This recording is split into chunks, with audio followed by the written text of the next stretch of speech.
चलिए हेडिंग डाल लीजिए आप, plate tectonic theory. Plate tectonic theory, plate tectonic theory Hindi में क्या कहते हैं? प्लेट विवर्तन की, प्लेट विवर्तन की, प्लेट विवर्तन की कहा जाता है। सवाल आता है सर प्लेट विवर्तन की, तो प्लेट टेक्टोनिक क्या है? एक्चुअली प्लेट क्या है? Plate, what is this plate? यही चाय पीते हैं रोज केतली रख के उस पे, वैसी है प्लेट। ये प्लेट नहीं है। प्लेट क्या मतलब है? जब अर्थ है, जो अर्थ होती है, अब जो हमारे बच्चे हैं, मतलब हमारे छात्र हैं, हमारे भाई बहन हैं जो नहीं पढ़े हैं, तो वो क्या कह देंगे? प्लेट को सीधी सी बात पार्ट ऑफ क्रस्ट बोल देते हैं। लेकिन आप लोग पढ़े लिखे हैं, आप समझदार हैं, नहीं समझे हैं तो आज मैं बता दूंगा, क्रस्ट नहीं बोला करिए, इनको लिथोस्फीयर बोला करिए। आइए, प्लेट टेक्टोनिक थ्योरी जो है आपकी, यानी प्लेट विवर्तनिकी का सिद्धांत, इसको क्या बोलते हैं? ये मतलब प्लेट क्या होती है? प्लेट, प्लेट का मतलब क्या होता है और प्लस टेक्टोनिक का मतलब हम अलग अलग करके जानेंगे। टेक्टोनिक का मतलब होता है मूवमेंट, मूवमेंट हलचल, हलचल हो गई, विवर्तन हो गया। प्लेट का मतलब क्या होता है? Plate, plate it is the part of lithosphere. Lithosphere को हिंदी में क्या कहते हैं? स्थल मंडल, या आप ऐसे भी कह सकते हो पृथ्वी की सबसे ऊपरी सतह है क्रस्ट, क्रस्ट। अब क्रस्ट नहीं बोल रहे, क्रस्ट हिंदी ले लो भैया, क्रस्ट। ठीक, तो ये जो क्रस्ट होता है, ये होता है प्लेट का जो ऊपरी सतह होता है। जैसे मान लीजिए मार्कर है, इसको आप अर्थ मान लेंगे ऐसे, तो ये जो हिस्सा है ऊपर कैप वाला, ये क्या होगा? क्रस्ट या पार्ट ऑफ लिथोस्फीयर। लिथोस्फीयर यानी स्थल मंडल, स्थल मंडल का भाग होता है क्रस्ट। क्रस्ट भी दो टाइप की होती हैं, एक ओशियन का होती है क्रस्ट, एक कॉन्टिनेंटल क्रस्ट होती है। ठीक, ये सब चीजें जो होती हैं ये डिटेल पढ़ने वाली हैं। फिर इसी के बाद आपका आता है अस्थेनोस्फीयर, है ना, लिथोस्फीयर के ही सब पार्ट होते हैं। तो ये सब चीजें मैं प्लेट टेक्टोनिक थ्योरी में पढ़ाऊंगा, ये फिजिकल ज्योग्राफी का पार्ट है। मैं फिर कह रहा हूं, आप बस यहाँ हिमालय को समझने के लिए मैं एक छोटा सा विवरण दे रहा हूं, ताकि हिमालय की छवि छप जाए आपके अंदर। समझिए आगे, लिथोस्फीयर स्थल मंडल। अब ये पहले एक थी, पेंजिया था। पेंजिया टूटा कैसे? दो पार्ट में। इन्होंने बताया कुछ बाहरी फोर्स लगे थे, कुछ बाहरी फोर्स लगे थे, कुछ बाहरी फोर्स लगे, कुछ आंतरिक फोर्स लगे, जिस वजह से लिथोस्फीयर टूटा। Lithosphere after some time, after some time, कुछ समय बाद, लाखों करोड़ों वर्ष, कुछ समय मतलब ये नहीं कि 2-4 दिन बाद, कुछ समय बाद क्या होता है? After some time lithosphere break down, lithosphere break हो गया। और ब्रेक हो गया, जो प्लेट थी लिथोस्फीयर की, 1, 2, 3 नहीं, 27 प्लेटों में टूटी। Lithosphere break into his 27 plates, 27 प्लेटों में टूटी। सर 2700 प्लेटों के नाम बताएंगे? मैं बताऊंगा जितने पॉसिबल हैं, जितने जरूरी हैं। आफ्टर सम टाइम जो है हुआ था। ठीक, अब इसमें क्यों टूटा? व्हाई? ब्रेक, ब्रेक के नीचे आपका सवाल आना चाहिए व्हाई। तो मेरा जवाब होगा कि इसमें फोर्स लगे। कौन से? इस पर फोर्स लगे, बल लगे। एक तो बाह्य बल होता है।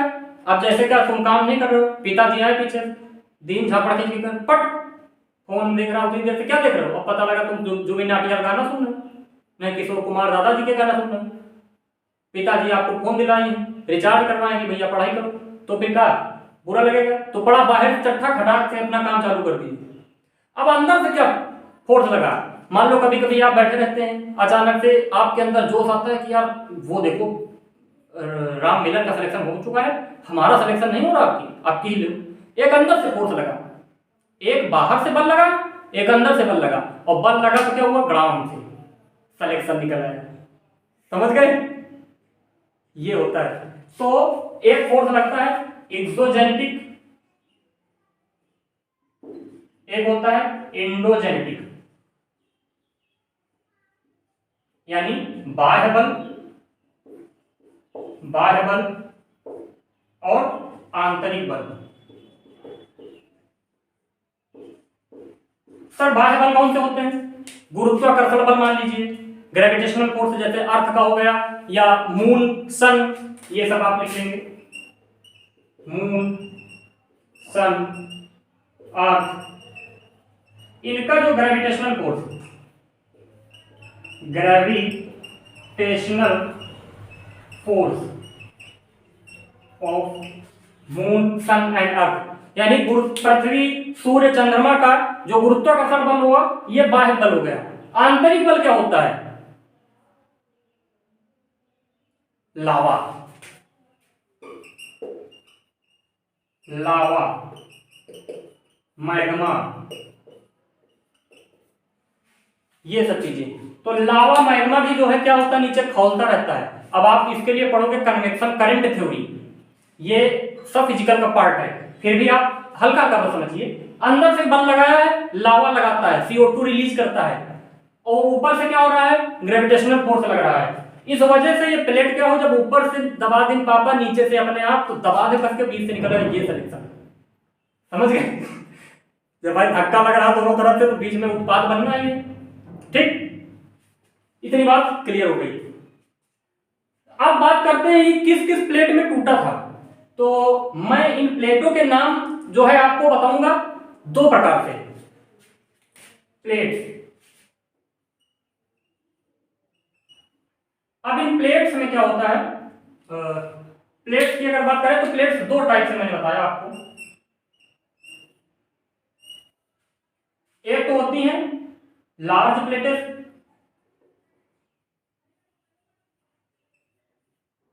लार्ज प्लेट्स, ये small plates.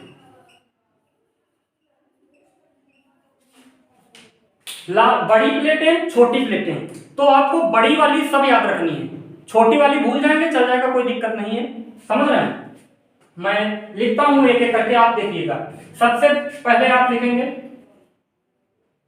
North American plate, north American plate, south American plate, south American, African, Africa के बाद अब आप समझ रहे होंगे कि क्या सर जी जितनी प्लेटें बता रहे हो सबका हर एक महाद्वीप के नाम पर है क्या? नहीं, आगे समझिए। Indo Australian plate, Indo Australian, Indo Australian plate. एक और आती है आपकी यूरेशियन प्लेट, यूरेशियन प्लेट। अब आपका भ्रम टूट गया ना, इंडो ऑस्ट्रेलिया यानी इंडिया और ऑस्ट्रेलिया, यूरोशियन, यूरेशियन यानी यूरोप और एशिया। एक और आप याद रखें जिसका नाम है अंटार्कटिका प्लेट, अंटार्कटिका प्लेट। सब कुछ हिंदी में भी है, हिंदी वाले घबराए नहीं, आप लोग लिखेंगे। ये मैंने कितनी बताई, 1 2 3 4 5 6, कोई और छूट गई क्या? North American, south American, African, Indo Australian, Eurasian plate और अंटार्कटिकन प्लेट। एक और छूटी है, मेन तो लिखी नहीं, प्लस पैसिफिक, पैसिफिक प्लेट,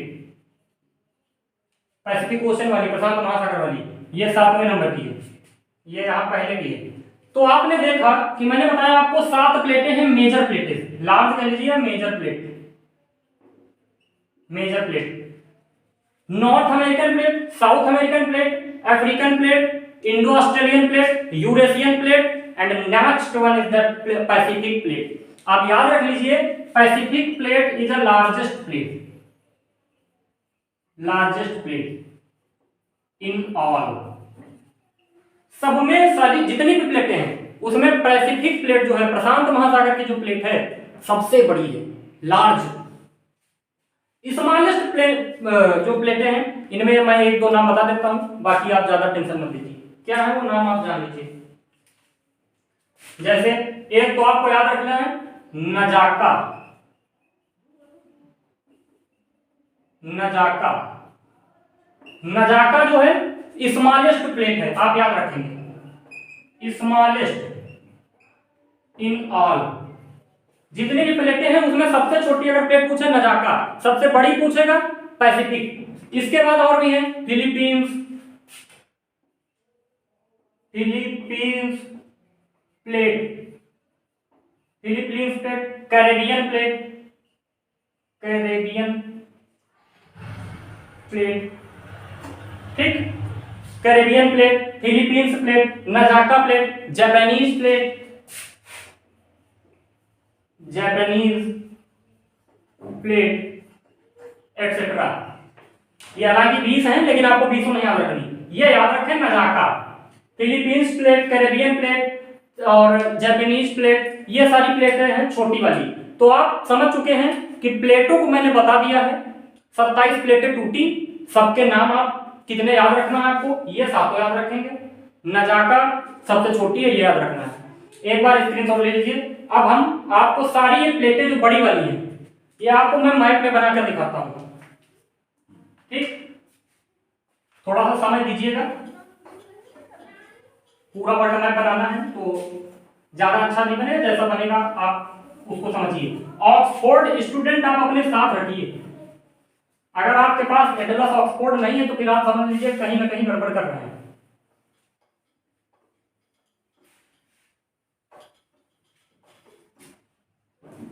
ठीक, कलरफुल पेन, एटलस ऑक्सफोर्ड और आपके पास व्हाइट पेपर A4 साइज, ये सारी चीजें भूगोल के लिए चाहिए। आइए स्टार्ट करते हैं, लेट्स सी। और आप भी बनाइए मेरे साथ अपनी कॉपी में, मैं बनाता हूं।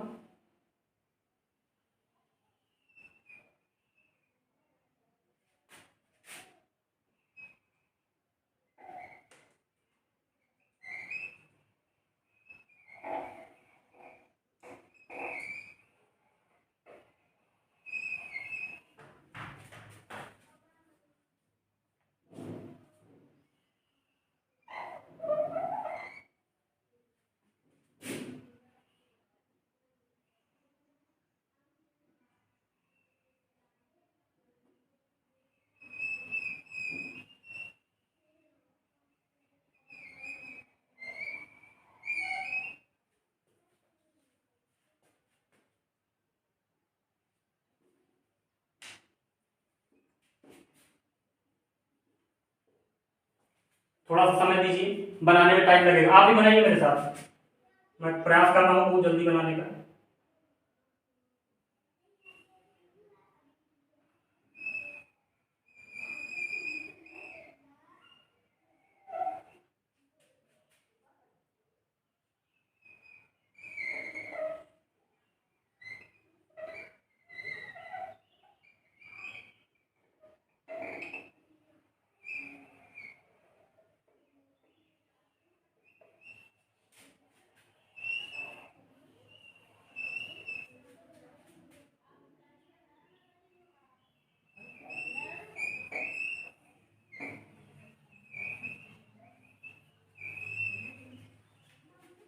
ठीक है,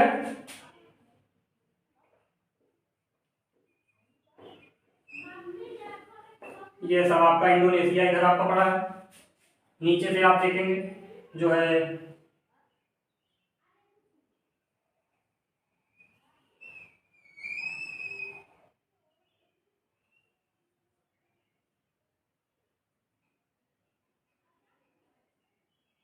ठीक, ये एक छोटा सा हमने डायग्राम बनाने का प्रयास किया है। आप समझ लीजिए, क्योंकि रैंडम है, जल्दी जल्दी आपको बनाना है, ज्यादा एग्जैक्ट नहीं बना है, बट आपको समझाने के लिए पर्याप्त है, आप समझिए।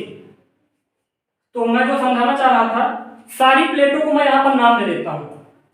मैं मार्कर रेड यूज कर रहा हूँ इसको आपको समझाने के लिए। पे your kindly attention please, train number this is coming from platform number 7 to 8, ठीक। देखिए ये नॉर्थ अमेरिका, अमेरिका, ये आपका साउथ अमेरिका, अमेरिकन प्लेट है यार, अमेरिकन प्लेट, प्लेट में लिख के चलो, महाद्वीप तो है ही, वही प्लेट बन जाते हैं, इसीलिए तो मैं बता रहा था। ये अफ्रीका, ये यूरोप, ये एशिया, ये इंडियन प्लेट, इंडियन प्लेट, ये ऑस्ट्रेलियन प्लेट, ऑस्ट्रेलियन प्लेट, ये ऑस्ट्रेलियन प्लेट। कितनी हो गई? 1 2 3 4 5 6, एक और रह गई है, आप बताएंगे? नहीं बताएंगे? पैसिफिक प्लेट, मैं इससे इधर लिख देता हूं, Pacific, Pacific plate, Pacific plate चूंकि ये इधर भी है और यही पैसिफिक प्लेट इधर भी है, पैसिफिक प्लेट। आपको पता होगा ये गोल है, तो अब ये 2D फिगर है, ग्लोब तो मैं यहां बना नहीं सकता हूं, वो तो 3D फिगर होता है, तो बोर्ड पे जो बनेगा ये 2D फिगर है, ये तो मैं पहले भी बता चुका हूं कई सारे वीडियोस में। तो ये ऐसे है ना, कुछ गोल गोल है प्लेट ये वाली, तो पैसिफिक प्लेट इधर से भी उधर से भी मिलती है। आई होप ये तो छोटी चीजें समझ चुके हैं। तो यहाँ पे 7 प्लेटें हो गई, जिन्हें मैं काउंटिंग करवा देता हूँ एक बार। 1 2 3 4 5 6 एंड ये 7। क्लियर? 7 प्लेटें हो गई। मेरे को बताना क्या था, मैंने अभी पीछे आपको बताया है कॉन्टिनेंटल ड्रिफ्ट में कि इनका निर्माण किन प्लेटों से हुआ है, तो मैंने बताया इंडो ऑस्ट्रेलियन प्लेट। अब बहुत ध्यान से देखने की जरूरत है, ये प्लेट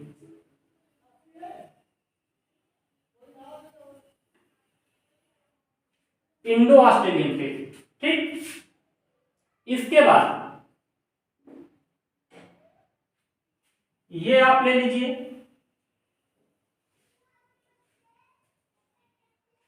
यूरेशियन प्लेट, ये आपकी हो गई इंडो ऑस्ट्रेलियन, ऑस्ट्रेलियन प्लेट।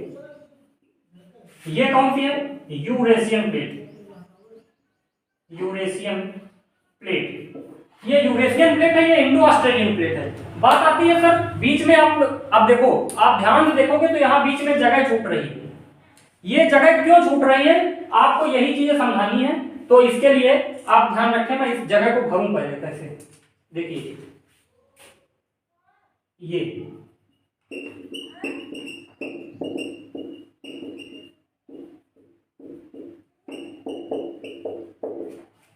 फिर आगे तो पानी है ही, बीच में जो पतली जगह छूट रही थी वास्तव में यही टेथिस सागर था। अब क्या होता है, इंडियन प्लेट और यूरेशियन प्लेट आप देख सकते हैं। पहले यहां पर इंडियन प्लेट नीचे है, यूरेशियन प्लेट ऊपर है। इन दोनों में क्या होता है, अब आपको यहां पर पढ़ना पड़ेगा प्लेट विवर्तन की टाइप। प्लेट विवर्तन की के लिए मैं आपको बताऊं तो उसको समझने से पहले सुनिए, यहां सागर था, सागर में कॉन्टिनेंटल ड्रिफ्ट जब हो चुका है, बहाव सागर हुआ, यहां पे पानी भरा, इसी का नाम दे दिया गया टेथिस सागर। ये आपका जो पानी भरा है यही है आपका टेथिस, टेथिस सागर। अब चूंकि समुद्र है, जीव जंतु रहते होंगे, मछलियां, बड़े बड़े जानवर समुद्री, तो उनके कंकाल वगैरह जो हैं वो इसमें, जब ये सब वलन होने लगा, नीचे की प्लेट धंसने लगी, ऊपर वाली चढ़ने लगी। याद रखना, जो डेंसर होती है, रेयर होती है, लाइटर होती है, अभी बात करते हैं उस पर। तो ये चूंकि इंडियन प्लेट जो है, इंडो ऑस्ट्रेलियन प्लेट, ये डेंसर है, डेंसर है मतलब सघन है, अर्थात वेटेड है, इसका मास ज्यादा है, इसका भार ज्यादा है। ये क्या है, रेयरर है या लाइटर है, लाइटर है या रेयरर है, रेयरर, रेयरर मतलब हल्की है। अब देखो भैया, हाथी के ऊपर आप बैठ सकते हो, आपके ऊपर हाथी तो बैठ नहीं सकता, इसको हाथी मान लीजिए, इंडो ऑस्ट्रेलियन को। ये नीचे दबी और ऊपर आकर के एक व्यक्ति आया जिसका नाम मान लीजिए इंडो यूरेशियन प्लेट है, वो ऊपर बैठ गया। छोटी सी बात थी, ये आपको बताना था यहाँ, समझ गए आप? क्यों? अब इसमें जो कंकाल वगैरह थे, क्योंकि हमें साक्ष्य कैसे मिले कि भैया जो आज हिमालय है, हिमालय गोल्ड माउंटेन ऐसे ही तो बना, यूरेशियन प्लेट ऊपर बैठी है और इंडो ऑस्ट्रेलियन प्लेट नीचे से गई, नीचे दब गई, ऊपर बैठा तो समुद्र समाप्त हो गया। ये जो पतला नैरो सी था इसको अब ये समाप्त हो गया। तो साक्ष्य में कैसे मिले? तो जब ट्रांस हिमालय में खुदाई की गई है, जो आप हिमालय पर्वत है, हिमालय श्रेणी पर अगर खुदाई करते हैं तो वहां पर क्या मिलता है? वहां पर अस्थियां मिलती हैं, कंकाल मिलते हैं जानवरों के, मछलियों के। इससे हम कह सकते हैं स्पष्ट रूप से कि यहाँ कभी आदिकाल में टेथिस सागर हुआ करता था। बात समझ में आ गई आपको? तो यहाँ पर कभी टेथिस सागर हुआ करता था। अब आज क्या है? आज यही जो सागर है, अब यही जो जमाव है, क्या इसमें कंकड़ होंगे, मिट्टी के कण होंगे, बड़े बड़े पत्थर होंगे, जानवरों के कंकाल होंगे, अस्थि पंजर, ये सब मिल करके जो मलबा तैयार किया, यही मलबा ऊपर उठ रहा है। जितना ये नीचे धंसता जा रहा है और ये ऊपर आता जा रहा है, उतना ही हिमालय का उत्थान यूं बढ़ता जा। भाई ये धक्का लग रहा है यूं, तो हल्की प्लेट जो ऊपर उठ रही है और भारी वाली नीचे, इसलिए इंडो यूरेशियन प्लेट ऊपर उठ रही है और ये नीचे धंस रही है, इंडिया ऑस्ट्रेलियन वाली। इस वजह से हिमालय बढ़ता जा रहा है। हिमालय क्या है? ऐसे ही तो बढ़ रहा है यूं। अब मैं उसको बताने जा रहा हूं, आप समझिए। क्योंकि इन प्लेटों का कोई काम नहीं, मैं इसको रख करता हूं ताकि इधर मैं आपको दिखा सकूं।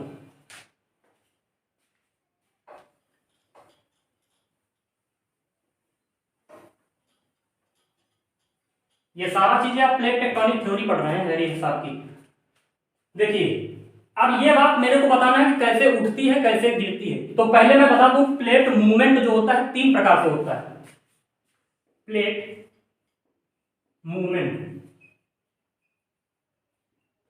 भाई ऐसा नहीं है कि खाली प्लेट जो है एक दूसरे के ऊपर चढ़ेगी। कैसे चढ़ेगी? तो प्लेट मूवमेंट का टाइप होता है प्लेट टेक्टोनिक थ्योरी में। इससे पता चलता है कि कैसे प्लेट मूव कर रही है, कैसे ऊपर चल रही है, कैसे नीचे जा रही है। आइए जानते हैं। प्लेट मूवमेंट में 3 प्रकार की होती हैं। एक तो होती है जब एक दूसरे की तरफ, ये 2 प्लेटें हैं मान लीजिए, ये P1 है, ये P2 है। जब एक दूसरे की तरफ आती हैं, यानी ये भी इधर है, ये भी इधर है, तो क्या हो जाएगा? कन्वर्जेंट टेक्टोनिक, यानी एक तरफ जो विवर्तन की हो रही है। जब अगर यही प्लेटें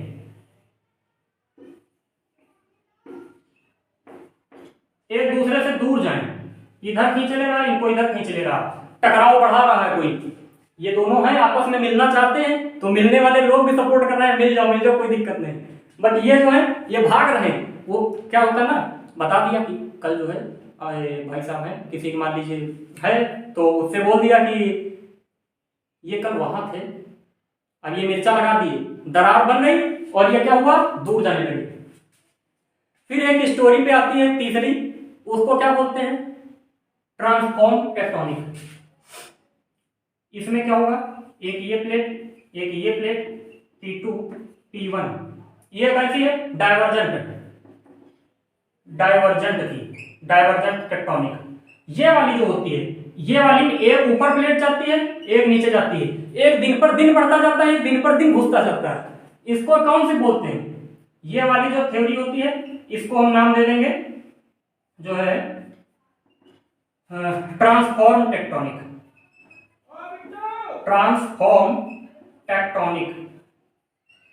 तो ट्रांसफॉर्म टेक्टोनिक ये आपको समझ में आ गया? ऊपर नीचे जब होती है, ठीक। कन्वर्जेंट जब एक तरफ आएगी, डाइवर्जेंट जब एक दूसरे से दूर जाएगी, और ट्रांसफॉर्म टेक्टोनिक जब ऊपर नीचे होगी। मैं हिंदी में नाम इसका मेरे को याद नहीं आ रहा, मैं बताता हूँ, एक सेकंड। हाँ, ट्रांसफॉर्म को बोलते हैं पारवर्ती विवर्तन की, पारवर्ती विवर्तन की। तो पारवर्ती विवर्तन की में क्या होता है? एक प्लेट ऊपर जाती है, एक प्लेट नीचे आती है। डाइवर्जेंट में क्या होता है? डाइवर्जेंट होता है अपसारी। अपसारी का मतलब क्या? अपसारी लेंस आपने पढ़ा होगा, फैलाना, एक दूसरे की दूर करना। कन्वर्जेंट का मतलब क्या होता है? अभिसारी, पास आना। अभिसारी, अपसारी, ये सब समझ में आ गया आपको। अब मैं बात करता हूं तो हमारा कैसा है ये कन्वर्जेंट टेक्टोनिक का उदाहरण है, जो आप जानते हैं हिमालय। किस थ्योरी का उदाहरण है? कन्वर्जेंट प्लेट टेक्टोनिक थ्योरी का एग्जाम्पल है हमारा हिमालय, जो कि एक फोल्ड माउंटेन है। बात आपको समझ में आ गई? अब ये कैसे होता है इसको भी आप समझिए। देखिए एक प्लेट मैं ले लेता हूं, आप इसको ध्यान से देखिएगा। एक प्लेट हमने ले ली, प्लेट मान लीजिए एक ये प्लेट ले ली, ठीक, इसका नाम हमने मान लिया P1 हो गया। एक दूसरी प्लेट हमने ले ली, इसका नाम P2 हो गया। दोनों की डेंसिटी अलग अलग होगी, प्लेट्स दोनों की डेंसिटी क्या होगी? अलग अलग होगी। मान लीजिए इसकी जो डेंसिटी है, डेंसिटी डेंसिटी जानते हो ना, घनत्व, इसका जो घनत्व है इसका मान लिया ρ1 है, इसका जो घनत्व है वो ρ2 है। आप याद रखिएगा कि ρ1 ρ2 कभी बराबर नहीं होंगे, हमेशा अनइक्वल होंगे। तो हम चलिए लेकर चलते हैं ρ1, इसलिए हमने मान लिया ρ1 इज ग्रेटर देन ρ2, ठीक है, यानी प्लेट ए का घनत्व प्लेट 2 से ज्यादा है। अब हम इसको डायग्राम में बताने जा रहे हैं, इतना आप स्क्रीनशॉट ले लीजिए। ले चुके होंगे, मैं रफ करता हूं।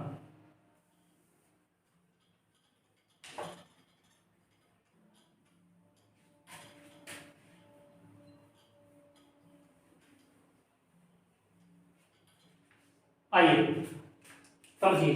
तो मान लीजिए कि हमने एक प्लेट लिया था P1, ये P1 था, P1 ρ1, पहले कंडीशन जान लीजिए, ρ1 इज ग्रेटर देन ρ2। इस कंडीशन पे मैं लगा रहा हूं इसको, ρ1 एंड ρ2। एक ये प्लेट है आपकी, एक आपकी प्लेट हो गई ये, नाम P2, डेंसिटी ρ2। अब चूंकि मैंने मान लिया P1 P2 ही क्या है आपकी, P1 P2 आपकी मान लीजिए एक प्लेट है, ये डेंसर है, क्यों? इसकी डेंसिटी ज्यादा है, इसकी डेंसिटी कम है। तो जिसकी डेंसिटी ज्यादा होगी, भाई मैंने क्या बताया था, हाथी और आदमी वाला, तो हाथी नीचे आ जाएगा, उसके ऊपर आदमी बैठ जाएगा, यानी हाथी मान लीजिए ρ1 P1 वाला है, तो ये क्या हो जाएगा, ये बेंड होगी। अब ये यूं आएगी,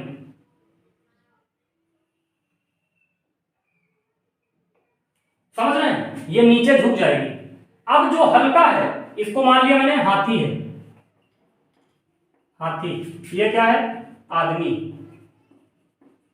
अभी नाम कोई नहीं याद रखना। अब ये जब ऐसे आएगी तो ये क्या होगी, ये भागने का प्रयास करेगी, ये हल्की है, इस पर चढ़ने का प्रयास करेगी, ये चढ़ने का प्रयास करती है, आप अब देख पा रहे होंगे, ठीक, ये चढ़ेगी, ये उतरेगी, ऐसी प्रक्रिया जो होती है। अब ये आदमी है, आदमी को हमने मान लिया यूरेशियन प्लेट, यूरेशियन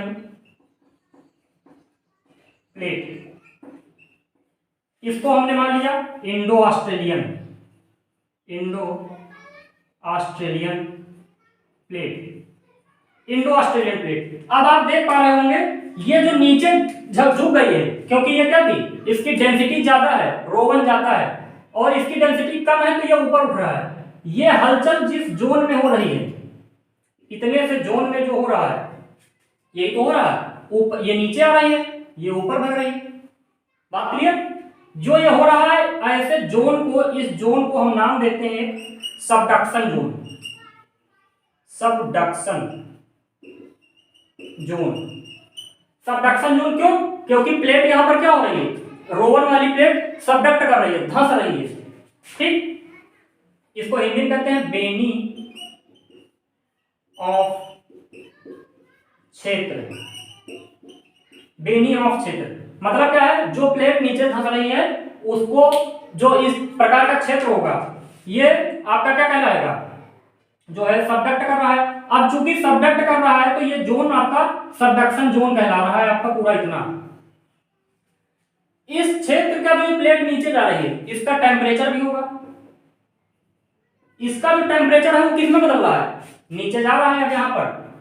यहाँ पर लावा, मैग्मा, ये सब चीजें बढ़ाएगा, टेम्परेचर इनका बढ़ाएगा नीचे की तरफ, यानी नीचे क्या लावा पनपेगा।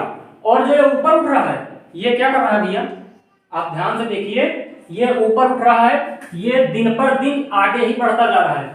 मैं यही तो बताना चाह रहा था, ये 33 सागर थी, ये बीच में ये 33 सागर को हम एक नाम देते हैं जो इसको कहते हैं सिंक्लाइंड सी,